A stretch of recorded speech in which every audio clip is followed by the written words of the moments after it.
Hello everyone and welcome back to study with Sunil Jindal. तो आज हम लोग इस वीडियो में डिस्कस करेंगे जो हाल ही में 3 तारीख को PSSB ने एग्जीक्यूटिव असिस्टेंट का एग्ज़ाम लिया है, तो उसी के क्वेश्चन हम लोग डिस्कस करते हैं। तो चलिए शुरू करते हैं। मेनली हम इस वीडियो के अंदर जो है कंप्यूटर और जीके के क्वेश्चन डिस्कस करने वाले हैं। कुछ क्वेश्चन तो ऐसे थे जो बिल्कुल ईजी आए थे, कुछ मॉडरेट लेवल के आए थे, तो कुल मिला के पेपर हम ईजी टू मॉडरेट ही मानेंगे अगर हम जीके लेवल देखें। तो सबसे पहला क्वेश्चन जो कंप्यूटर का वो डिस्कस करते हैं। और हाँ, एक चीज़ और कि ये जो क्वेश्चन पेपर है मैंने एक स्टूडेंट से लिया है, तो हो सकता है आपको मैक्सिमम क्वेश्चन पे ऐसे टिक देखने को मिले, लेकिन उसका मतलब ये नहीं है कि जो आंसर इसमें टिक है वही सही है। इसलिए मैं ये वीडियो निकाल के आप लोगों के साथ डिस्कस कर रहा हूँ, तो साथ में आपको बताता ही रहूँगा कि कौन सा आंसर इसका सही है।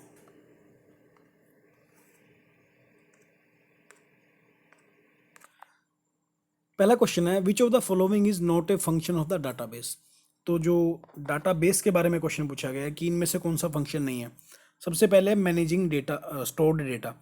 तो ऑर्गेनाइज करना डाटा को और मेंटेन करना, ये तो काम डाटाबेस का होता ही है, तो ऑप्शन नंबर ए तो इसका आंसर नहीं होगा।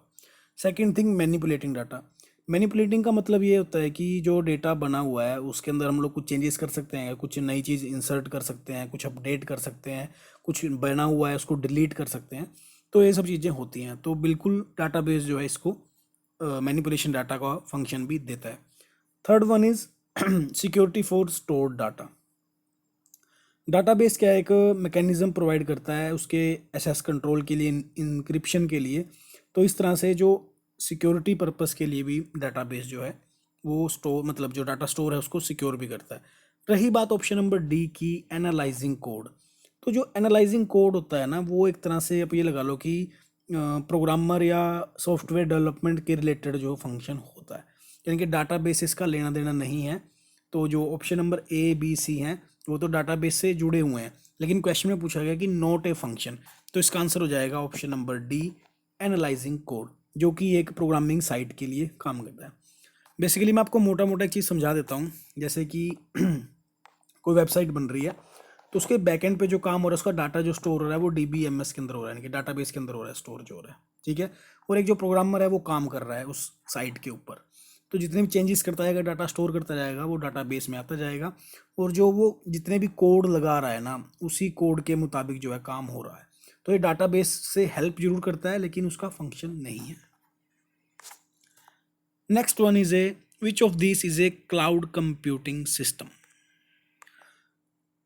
अगर हमें क्लाउड कंप्यूटिंग के बारे में पता है फिर तो इसका आंसर वैसे ही दिया जा सकता है इजीली। वैसे क्लाउड कंप्यूटिंग होता क्या है, बेसिकली ये ना एक ऐसे सर्वर हैं जो प्रोवाइड करते हैं, हमें स्टोरेज प्रोवाइड करते हैं, डाटाबेस प्रोवाइड करते हैं, नेटवर्किंग प्रोवाइड करते हैं, कोई AI टूल प्रोवाइड करते हैं। तो वो जो है हमारे क्लाउड कंप्यूटिंग सर्विस है। तो अगर हम ऑप्शन बाय ऑप्शन जाएं, तो सबसे पहले ऑप्शन दिया हुआ है माइक्रोसॉफ्ट एक्सेल, जो कि एक कंप्यूटर सॉफ्टवेयर एप्लीकेशन है जिसके थ्रू हम लोग एक्सेल यूज़ करते हैं। फिर बात करेंगे एडोब फोटोशॉप, तो ये भी एक तरह की कंप्यूटर हमारी एप्लीकेशन है, सॉफ्टवेयर है जो हम लोग यूज़ करते हैं। विंडो 10 क्या है, खुद में एक ऑपरेटिंग सिस्टम है। तो इन तीनों को एलिमिनेट कर देंगे, रहा ऑप्शन क्या, गूगल ड्राइव। तो गूगल ड्राइव जो है एक क्लाउड कंप्यूटिंग सर्विस हमें देता है।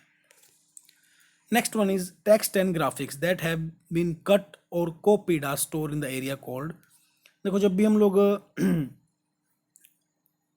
ऑफिस के ऊपर काम कर रहे होते हैं, माइक्रोसॉफ्ट ऑफिस के ऊपर, तो कहीं से हमें चीज़ें कट करनी पड़ती हैं और कहीं पे पेस्ट करनी पड़ती हैं। तो उस टाइम पे जो डाटा स्टोर होता है उसको हम लोग बोलते हैं clipboard, option number C. Next है, in spreadsheet what function display row data in column and column data in row. यानी कि वो कौन सा फंक्शन है जो कि एक रो के डाटा को कॉलम की फॉर्म में दिखाता है और कॉलम के डाटा को रो की फॉर्म में दिखाता है, that is transpose, option number B is the right answer. Next question is, operating system is a part of application software, high level language, system software और ऑल ऑफ ट्रू। तो जो हमारा operating system है वो जो है एक system software का पार्ट होता है, उसके बिना जो है हमारा कंप्यूटर रन नहीं कर पाएगा। Next one is, what is the name of computer short term memory that is lost when the computer is turned off? CPU, hardware, RAM, processor. ये भी काफ़ी इजी क्वेश्चन है, इसका ऑप्शन होएगा answer C, RAM, random access memory. क्योंकि जब भी हम लोग कंप्यूटर चला रहे होते हैं तो जितनी मेमोरी लोड हो रही होती है वो रैम के अंदर ही हो रही होती है। और जैसे ही कंप्यूटर बंद होएगा तो रैम जो है फिर से वो मेमोरी जो उसमें लोड होती है वो उसको डिलीट कर देती है, इरेज कर देती है। तो इसका आंसर होगा option number C. Next question है the term FTP stands for file transfer protocol. ये काफ़ी इजी था, ऑप्शन नंबर सी। नेक्स्ट, अब हम लोग जीके पे आते हैं। जैसे कंप्यूटर क्वेश्चन थे, कंप्यूटर के 2-3 क्वेश्चन रह गए हैं, वो वीडियो के एंड में डिस्कस करेंगे। We are now moving to the GK portion of that exam. Which Muslim country did Nadir Shah belongs to. तो नादिर शाह जो बिलोंग करता था, ऑप्शन नंबर ए, ईरान से करता था। और बेसिकली ईरान के अंदर भी हम नॉर्थ ईस्टर्न ईरान की बात करें तो वहाँ से करता था। और नादिर बिलोंग्स टू द तर्कमेन जो अफशर ट्राइब है, जो कि एक तरह की सेमी नोमैडिक ट्राइब थी। नोमैडिक वो होते हैं जो खाने के लिए इधर उधर घूमते रहते हैं, जैसे खाना बदोश बोलते हैं हिंदी में इसको, नोमैड। तो एक सेमी नोमैड ट्राइब थी। Next one is to which place was Maharaja Ripudaman Singh of Nabha exiled by the British. Maharaja Ripudaman के ऊपर जो था सेडिशन का चार्ज लगा के उनको जो है मद्रास प्रेसिडेंसी के कोडाई कनाल में जो था भेज दिया गया था। और वहाँ पे उनकी डेथ के बाद जो था उनको सक्सीड किया था उनके एल्डेस्ट सन महाराज कुमार प्रताप सिंह ने। तो इसका आंसर होगा option number C, Kodai Kanal. Next one is which Sikh ruler was honoured by Ahmad Shah Abdali with the title Raja. जो राजा का टाइटल दिया था अहमद शाह अब्दाली ने, वो दिया था ऑप्शन नंबर बी, आला सिंह को, जिनके बारे में आप लोग जानते हैं कि फाउंडर ऑफ पटियाला थे। Next one is during the reign of which tyrant did Baba Deep Singh ji attain martyrdom at Amritsar. ये हमें पता है कि जो बाबा दीप सिंह जी को शहीदी प्राप्त हुई थी वो 1757 में हुई थी। तो उस समय पर जो था अहमद शाह अब्दाली का जो था एक तरह से दौर था, क्योंकि एग्जैक्टली बात करें तो औरंगजेब अगर देखा जाए तो औरंगजेब 1707 यानी कि 1707 में मारा गया था। तो उसके बाद अगर यहाँ पे ऑप्शन में आलमगीर द्वितीय लिखा होता जो कि नेक्स्ट उनका जो था बादशाह था, लेकिन वो ऑप्शन में नहीं है। और उस टाइम पे जो अहमद शाह अब्दाली था बार बार हमले कर करके अपना अस्तित्व उस टाइम पे जमाना चाह रहा था। तो इसका आंसर हम लोग करेक्ट मानेंगे option number D, sorry option number D, Ahmad Shah Abdali. Next one is which actor played the role of Maharaja Dilip Singh in the film Black Prince. तो काफ़ी इजी और पॉपुलर क्वेश्चन है। जो ब्लैक प्रिंस मूवी थी उसके अंदर महाराजा दिलीप सिंह का रोल किया था सतिंदर सरताज ने। तो option number B is the correct answer. Next one is Budha Dal and Tarna Dal was known by which of the following names. तो जो बुड्ढा दल और तरना दल थे वो किस नेम से जानते थे। तो जो तरुण दल और बुड्ढा दल थे वो दल खालसा की फॉर्म थी, यानी कि इनको ना जो नवाब कपूर सिंह थे तो उन लोगों ने जो था इसको 2 ग्रुप में डिवाइड कर दिया था, बुड्ढा दल और तरना दल। ये जो हुआ था उनकी एज के अकॉर्डिंग हुआ था। यानी कि जो ओल्ड एज पीपल थे वो बुड्ढा दल के अंदर थे और जो यंगस्टर थे वो तरुण दल के अंदर थे। तो ऑप्शन नंबर सी इसका सही आंसर होगा। Guru Angad Dev ji made a major contribution in establishing which city. तो हमें पता ही है कि गुरु अंगद देव जी ने जो था खडूर साहिब जो सिटी जो थी बसाई थी, जिसको कि आज हम लोग तरन तारण डिस्ट्रिक्ट में देखते हैं। तो option number D will be the right answer, Tarn Taran Sahib. लेकिन इस क्वेश्चन में जो सेकंड ओपिनियन है वो ये भी है कि जो खडूर साहिब है वो तरन तारण डिस्ट्रिक्ट के अंदर है। लेकिन अगर हम लोग तरन तारण साहिब की बात करेंगे एग्जैक्टली तो वो जो गुरु अर्जन देव जी ने बसाया था। तो इसमें सेकंड ओपिनियन ये है कि जो गोविंदवाल साहिब है इसका जो इस सिटी का जो इनिशिएशन था वो गुरु अंगद देव जी ने किया था। तो इसमें हम लोग ऑप्शन नंबर ए भी मान सकते हैं। तो लेट्स सी के P++ जो है इसके ऊपर ऑप्शन नंबर ए को देता है या डी को देता है, तो इस पर डिबेट रहेगा। अगर आप लोगों को इसके ऊपर ज़्यादा क्लैरिटी है तो आप लोग कमेंट सेक्शन में बता सकते हैं। नेक्स्ट क्वेश्चन है in which family was Guru Nanak Dev ji born. ये सब हम जानते ही हैं कि वो लोग एक खत्री समाज से थे, लेकिन अगर उसके अंदर भी हम लोग बात करें पर्टिकुलर तो वो एक बेदी फैमिली से बिलोंग करते थे। तो इसका आंसर हो जाएगा ऑप्शन नंबर सी।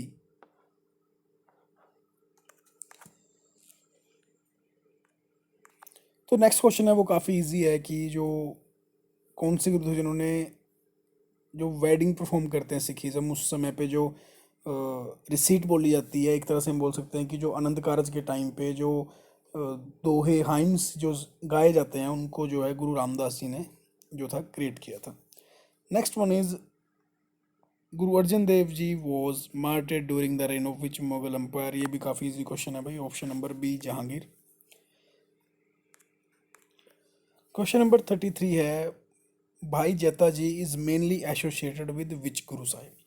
तो भाई जता जी जो हैं मेनली दो गुरु साहिब के साथ एसोसिएट करते हैं नाम। पहला तो है जो हमारे 9वें गुरु जी हैं गुरु तेग बहादुर जी, और 10वें हमारे गुरु गोबिंद सिंह जी। तो दो गुरुओं से जो है रिलेट करते हैं, बट ऑप्शन के अंदर ए के अंदर ही है जो गुरु तेग बहादुर जी का नाम है। हालांकि गुरु गोबिंद सिंह जी का नाम कहीं नहीं है, तो गुरु तेग बहादुर इसका राइट आंसर होगा। और जो मेनली एसोसिएटेड थे वो तब थे जब गुरु तेग बहादुर जी को शहीदी प्राप्त हुई थी। तो उसके बाद जो गुरु जी का शीश था वो अपनी लाइफ रिस्क पे लेके जो था दिल्ली से उनका शीश लेके अनंतपुर साहिब पहुंचे थे। तो और इसीलिए जो है उनका नाम जो था गुरु तेग बहादुर से जुड़ा था। एंड वंस अगेन अगर आप लोग मेरे चैनल पर पहली बार आए हैं भाई, तो सब्सक्राइब बटन जरूर दबाएं, और आपको वीडियो सही लग रही है तो लाइक बटन भी ज़रूर प्रेस करें। और आप लोग मुझे इन सोशल मीडिया प्लेटफॉर्म पे जो है फॉलो कर सकते हैं, ताकि मैं आप लोगों को इंपॉर्टेंट अपडेट्स देता रहूँ। Moving on to the next question. 34 question भी काफ़ी लॉजिकल सा है और काफ़ी इजी भी है कि विच सिख गुरु had knowledge of Sanskrit, bridge, Persian, Arabic, Awadhi language. तो ये हम लोग सब जानते हैं कि गुरु गोबिंद सिंह जी जो थे वो एक स्कॉलर थे, और उनको संस्कृत, पर्शियन, अरबिक, अवधी, गुरमुखी, पंजाबी, ब्रजभाषा, ये सब लैंग्वेज में थे जो माहिर थे। तो आंसर इसका इजीली हमें पता है कि ऑप्शन नंबर डी हो जाएगा, गुरु गोबिंद सिंह जी। नेक्स्ट बात कर रहा है which general of Sikh empire colluded with the British in the Anglo Sikh war. तो एंग्लो सिख वॉर के टाइम पे जो सिख एम्पायर के जो जर्नल थे वो थे तेज सिंह एंड लाल सिंह। तो option number A will be the right answer. Next बात करते हैं विच मेजर सिटी डिड बंदा Singh Bahadur initially conquer which was associated with the execution of the martyrdom of Guru Tegh Bahadur ji and the younger son of Guru Gobind Singh ji. देखो ये तो हमें पता ही है कि जो हमारे बंदा सिंह बहादुर जी थे वो समाना से बिलोंग करते थे, लेकिन क्वेश्चन में पूछा गया है कि एसोसिएट कौन सी जगह से करते हैं जहाँ पर गुरु गोबिंद सिंह जी के जो थे यंगर सन्स को भी जो था एग्जीक्यूट किया गया था। तो इस बेसिस पे हम लोग इसका आंसर जो लगाएंगे option number A Sirhind. Moving on to the next question. तो नेक्स्ट क्वेश्चन है in which year was the Anand marriage act was passed by the British imperial legislative council. तो ये हुआ था 1909। Option number C is the right answer. तब इन्होंने आनंद कारज को तो सॉरी आनंद कारज को जो था वो एक स्टैट्यूटरी स्टेटस दिया था।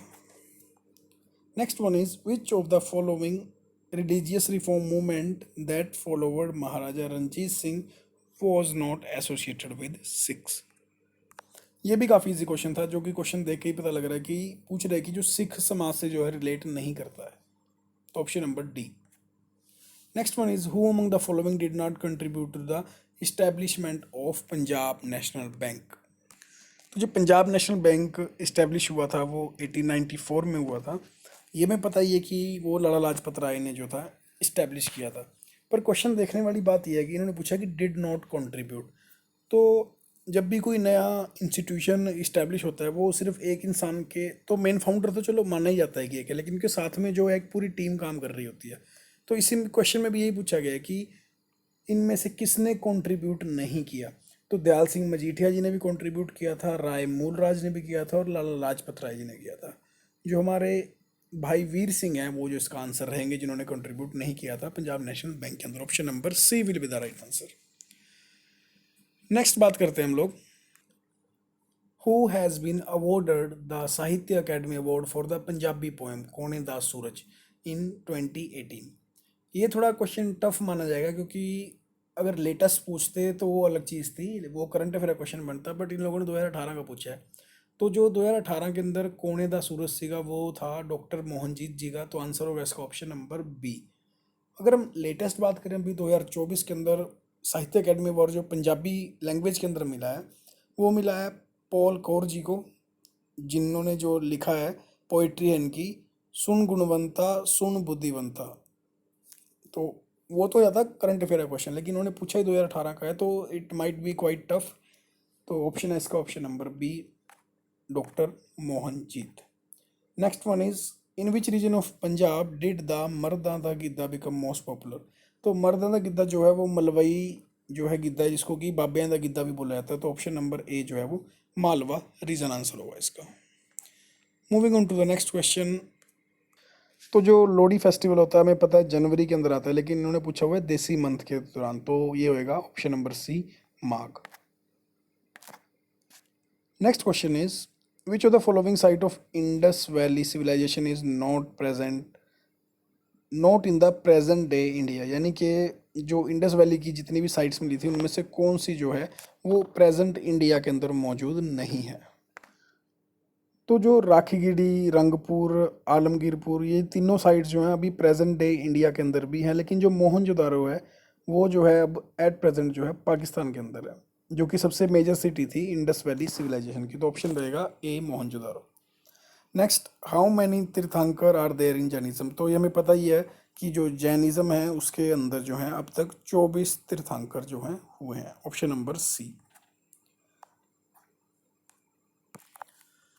तो क्वेश्चन नंबर 45 का जो आंसर रहेगा वो रहेगा शाहजहाँ। कि किस मुगल एम्पायर के दौरान जो दिल्ली में शिफ्ट हुआ था, तो वो हुआ था शाहजहाँ के टाइम पे, क्योंकि उसने जो कैपिटल थी आगरा से न्यू दिल्ली में शिफ्ट कर दी थी, जिसको कि उसने शाहजहाँबाद का नाम भी दिया था। और वहाँ पे उसने जो था लाल किला भी बनाया था, जो कि आज हम लोग दिल्ली में देखते हैं, इनकी ओल्ड दिल्ली में देखते हैं हम लोग। तो इसका आंसर रहेगा option number C, Shahjahan. Next one is, Tipu Sultan lost his life in which of the following war. तो जो टीपू सुल्तान की मौत हुई थी वो फोर्थ मैसूर वॉर के अंदर हुई थी। तो option number D will be the right answer. Next one is, English East India Company was incorporated by royal charter in which of the following period. तो किसके पीरियड के अंदर जो था ईस्ट इंडिया कंपनी को जो था इनकॉर्पोरेट कर लिया था रॉयल चार्टर के अंदर। तो वो किया था भाई क्वीन एलिजाबेथ वन के दौरान उसने किया था, और ये हुआ था 1600 ईस्वी के अंदर। तो ऑप्शन के अंदर हमें जहाँ भी 1600 का वो दिखेगा तो हम लोग देख पा रहे हैं इसलिए, तो ये ऑप्शन नंबर ए में दिख रहा है, 1551 से 1650। Option number A will be the right answer. और इसी चार्टर ने था जो कंपनी को एक्सक्लूसिव ट्रेडिंग राइट दिए थे इंडिया के अंदर करने के लिए, ईस्ट इंडिया के अंदर। Moving on to the next question. तो क्वेश्चन नंबर 48 का आंसर रहेगा option number A, French withdrawal of fortification of Calcutta.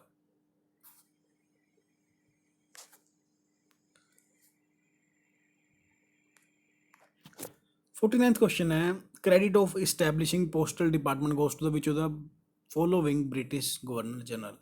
तो जो मॉडर्न पोस्टल सिस्टम है, पोस्टल डिपार्टमेंट है, वो जो है लॉर्ड डलहौजी की देना। Option number C will be the right answer, Lord Dalhousie. Next question है, which of the following army had maximum representation in the war of Indian independence 1857। तो जो वो रिवोल्ट हुआ था उसके अंदर मैक्सिमम रिप्रेजेंटेशन किसकी थी। तो बेसिकली यूपी से जो थी वो मैक्सिमम जो थी कंट्रीब्यूशन था। अगर हम ऑप्शन के थ्रू जाएं तो बंगाल आर्मी मतलब कि बंगाल से है, forces of Rani Lakshmibai of Jhansi जो कि यूपी से बिलोंग करते हैं। Third one is forces of Nana Sahib Peshwa द्वितीय जो कि मराठा साम्राज्य से करते हैं। बहादुर शाह की आर्मी दिल्ली से करती है। तो मूवी इस फैक्ट से हम लोग बोल सकते हैं कि ऑप्शन नंबर बी जो है इसका सही आंसर रहेगा, forces of Rani Lakshmibai of Jhansi. Next बात कर रहे हैं, who is known as the father of Indian renaissance. तो इसका आंसर रहेगा option number C, Raja Ram Mohan Roy. इनको जो है मॉडर्न इंडिया का फादर भी बोला जाता है, क्योंकि जो पुराने रीति रिवाज थे इन्होंने हमेशा उनके खिलाफ आवाज़ उठाई थी। तो इसीलिए जो है इनको जो है राजा का टाइटल भी था जो अकबर द्वितीय ने दिया था, यानी कि जो अकबर सेकंड थे उन्होंने जो था इनको राजा का टाइटल भी दिया था। Next question is, who was the most important divinity in the early वैदिक और ऋग वैदिक पीरियड। यानी कि जो जिसकी सबसे ज़्यादा पूजा होती थी या महत्वपूर्ण देवता थे तो वो थे इंद्र देवता। ऑप्शन नंबर ए। नेक्स्ट है जो father of local self government in India के अंदर जिनको बोला जाता है, तो वो है option number B, Lord Ripon. Next one is who among the following was not a founding member of Indian national Congress. तो देखो ऑप्शन देख के हम लोग इजीली, हाँ अगर पूछते हैं कि इंडियन नेशनल कांग्रेस किसने बनाई है, वो हमें सबको पता है, ए ओ ह्यूम ने बनाई, ऑप्शन नंबर ए ने। ये हमें पता है कि 1893 के अंदर बनी है। और अगर हम मोटा मोटा देखें कि जो महात्मा गांधी थे वो इंडिया के अंदर आए ही 1915 के अंदर थे, तो हम लोग इजीली ये ऑप्शन नंबर सी को मार्क कर सकते हैं कि Mahatma Gandhi was not the founding member of Indian national Congress. Next question is, अगला क्वेश्चन भी जो है वही गांधी जी से ही रिलेटेड करता है, क्योंकि इनकरेक्ट फेज पूछा है। जो हमारी इंडियन नेशनल मूवमेंट थी, जो गांधीयन इरा इन्होंने मेंशन किया हुआ है वो 1919 से मेंशन किया हुआ है। पहली बात तो गांधी जी जो थे इंडिया के अंदर 1915 के अंदर आ गए थे। एंड सेकंड थिंग जो है, उन्होंने अगर मूवमेंट की बात करें तो 1917 के अंदर उन्होंने मूवमेंट चलाने शुरू कर दिए थे। अगर यहाँ पे 1919 की जगह 17 होता तब हम इसको सही मान लेते, लेकिन अब 1919 लिखा हुआ है तो हम इसको जो है इनकरेक्ट मान लेंगे।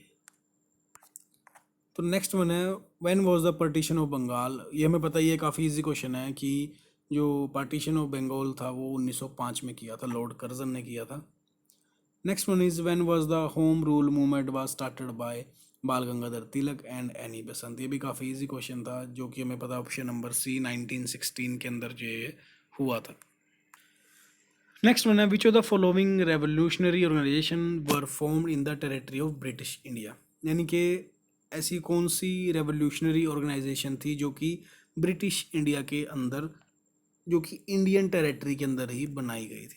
तो जो ऑप्शन नंबर ए है गदर पार्टी, हमें पता ही है कि सैन फ्रांसिस्को अमेरिका के अंदर बनी थी, तो ऑप्शन नंबर ए तो इसका आंसर नहीं हो सकता है। ऑप्शन नंबर बी है नौजवान भारत सभा, जो कि भगत सिंह ने बनाई थी, तो इसका आंसर ऑप्शन नंबर बी रहेगा। और जो बात है इंडियन नेशनल आर्मी और आज़ाद हिंद पार्टी, तो ये जो थी हमें पता ही है कि सेकेंड वर्ल्ड वॉर के टाइम पे जो बर्मा के अंदर जापानीज आर्मी के साथ मिलकर जो बनाई गई थी, तो ये वो पार्टी थी। तो option number B will be the right answer.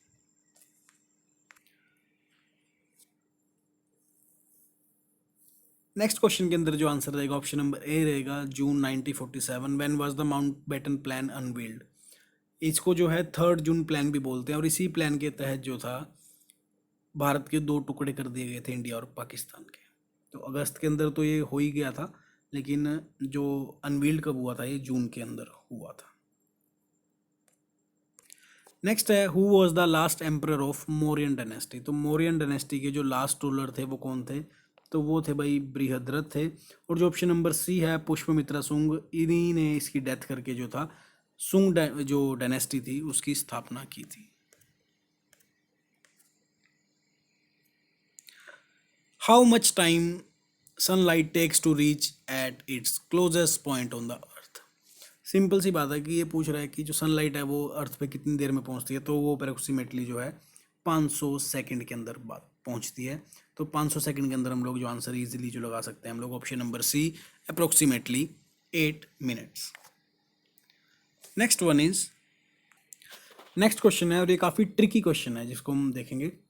In in the making of Indian constitution among the following which pair of constitution assembly committee and its chairperson is incorrect. यानी कि एक तो कमेटी का नाम और उसके चेयरमैन का नाम, इन 4 ऑप्शन के अंदर कौन सा इनकरेक्ट है। ये चीज़ ना काफ़ी देखने वाली रहती है कि पूछा क्या गया है, इनकरेक्ट या करेक्ट। अगर हम ये इस चीज़ पे ध्यान नहीं देते हैं तो उस टाइम पे नॉलेज ना धरी की धरी रह जाएगी और नंबर हमारा नहीं मिलेगा उसमें। पहला है स्टीयरिंग कमेटी, जिसके चेयरमैन थे डॉक्टर राजेंद्र प्रसाद, बिल्कुल सही है। जो प्रोविजनल पावर कमेटी है उसके थे सरदार पटेल, जो कि बिल्कुल सही है। Third one is drafting committee, जो कि बहुत फेमस रहता है, क्वेश्चन बहुत बार पूछा जाता है, डॉक्टर BR अम्बेडकर, बिल्कुल सही है। Next one is union constitution committee, जिसके चेयरमैन थे भाई जवाहरलाल नेहरू, तो MK गांधी जो थे वो नहीं थे। Option number D will be the right answer for this. उसके बाद है 63 which India has longest border with which of the following country. तो ये हमें पता ही है कि जो सबसे लंबा बॉर्डर है वो हम लोग बांग्लादेश के साथ जो है शेयर करते हैं, क्योंकि बांग्लादेश जो एक तरह से इंडिया का ही पार्ट था किसी टाइम पे, तो वो जो है एक तरह से मैक्सिमम जो है लैंड बाउंड्री जो है शेयर करता है इंडिया के साथ। Option number C. Constitution of India allows a maximum of how many member in Lok Sabha. देखो लोकसभा के अंदर जो है मैक्सिमम जो है 552 मेंबर जो है अलाउ करता है, तो 550 प्लस 2, तो option number A will be the right answer. Next one is which of the following is an indirect tax. Income tax, GST, capital gain tax और कॉर्पोरेट टैक्स। तो देखो इनकम टैक्स हम लोग directly government को दे रहे हैं, तो वो एक तरह से डायरेक्ट टैक्स है। कैपिटल गेन टैक्स यानी कि हमें कोई कैपिटल बेच के, यानी कि हमें कोई एसेट बेच के जो कैपिटल गेन हुआ है इसके ऊपर हम टैक्स देते हैं, वो भी डायरेक्ट जाता है, तो that is also a direct tax. Corporate tax भी एक तरह से डायरेक्ट टैक्स है। जो जीएसटी है, जीएसटी बेसिकली क्या है, एक ऐसा टैक्स है जो गुड्स एंड सर्विसेज टैक्स के ऊपर लिया जाता है और कंज्यूमर लेवल पे लिया जाता है ये, तो इसको हम लोग जो है इनडायरेक्ट टैक्स बोलेंगे। जैसे आज की डेट में जीएसटी इम्प्लीमेंटेड है, तो मान लीजिए हम कोई सिंपल सी चीज़ भी खरीदने जा रहे हैं, तो हम लोग एज इट इज़ पैसा दे रहे हैं, उसके ऊपर कोई टैक्स गवर्नमेंट को डायरेक्टली नहीं दे रहे हैं, लेकिन इनडायरेक्ट वे से हम लोग गवर्नमेंट को टैक्स जो है दे रहे हैं, तो ऑप्शन नंबर बी। और ये भी बात है कि अगर आपसे कोई पूछता है कि आप लोग टैक्स दे रहे होगा, भाई चाहे स्टूडेंट लाइफ भी है, कोई भी है, चाहे गरीब है चाहे अमीर है, तो टैक्स भाई सब लोग दे रहे हैं। कोई इनडायरेक्ट वे से दे रहा है, कोई डायरेक्ट वे से दे रहा है, और कोई जो है दोनों वे से दे रहा है। नेक्स्ट बात कर रहा है एडीबी बैंक, जो इसका हेडक्वार्टर में पता ही है मनीला फिलीपींस के अंदर है। नेक्स्ट वन इस बात करता है जो जनवरी 2025 का करंट अफेयर है। क्वेश्चन नंबर 67 का आंसर रहेगा ऑप्शन नंबर सी। इसरो ने जनवरी 2025 के अंदर सक्सेसफुली जो अचीव किया था वो docking of 2 SpaceX satellite. Next one is 69th film fair award के अंदर बेस्ट प्लेबैक सिंगर का जो अवार्ड मिला था वो मिला था option number B, Bhupinder Babbal. Animal movie के अंदर जो अर्जन वैली सॉन्ग था, इसके लिए जो था इनको बेस्ट प्लेबैक सिंगर का अवार्ड दिया गया था। नेक्स्ट डिस्कस करते हैं हु अमंग द फॉलोइंग वोन medal in Paris Olympic. Wrestling के अंदर जो था पेरिस ओलंपिक 2024 के अंदर किसने मेडल जीता था, तो ये जीता था अमन शेरावत, ऑप्शन नंबर ए।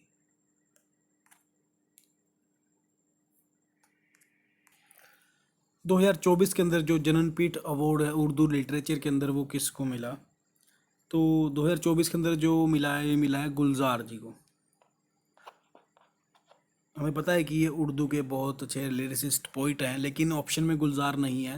लेकिन बात देखने वाली ये भी है कि गुलजार को जो है संपूर्ण सिंह कालड़ा के नाम जो है उनका असली नाम है, जो रियल नेम उनका उनको जाना जाता है। Next one is Uttar Pradesh की कौन सी सिटी के अंदर first ever glass sky walk bridge जो है बनने जा रहा है, तो वो है option number A, Chitrakoot. Next बात करते हैं what was the name of the digital platform created by National Health Authority and the Union Minister of Health and Family Welfare to streamline health insurance claim. ये हमें पता ही है कि Ayushman card जो है बनते हैं हेल्थ इश्यूज के लिए, तो गवर्नमेंट ने आयुष्मान डिजिटल जो है इसका नाम रखा है। नेक्स्ट कंप्यूटर क्वेश्चन है जो total bit used by IPv6 addresses. हमें पता है कि जो IPv4 है वो 32 बिट यूज़ करता है और IPv6 जो है वो 128 बिट जो है यूज़ करता है।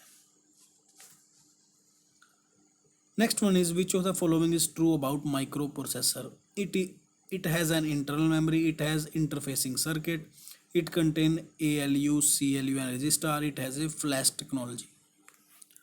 क्वेश्चन नंबर 119 का जो आंसर रहने वाला है वो रहेगा ऑप्शन नंबर सी, कि माइक्रो प्रोसेसर के बारे में क्या सही है। तो ALU जो है अर्थमेटिक लॉजिक यूनिट भी है माइक्रो प्रोसेसर के अंदर, रजिस्टर्स भी होते हैं और CU भी है जो सेंट्रल यूनिट जो है।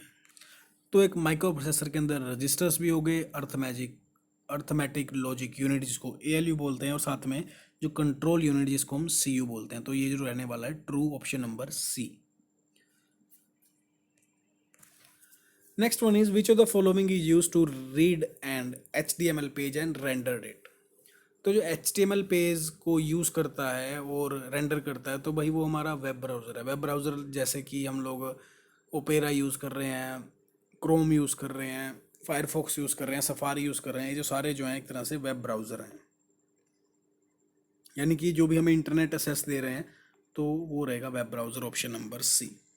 तो भाई ये थे हमारे क्वेश्चन जो जीएस और कंप्यूटर के थे, हम लोगों ने डिस्कस किए हैं।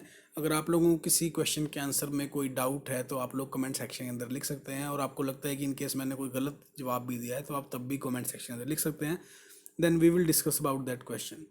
तो जिन लोगों ने भी एग्ज़ाम दिया था आप लोग एक बार इस वीडियो को देख सकते हैं और शेयर भी कर सकते हैं जो लोग नहीं देख पाए। तो थैंक यू सो मच, जल्दी मिलेंगे नए वीडियो के साथ। जय हिंद, जय भारत।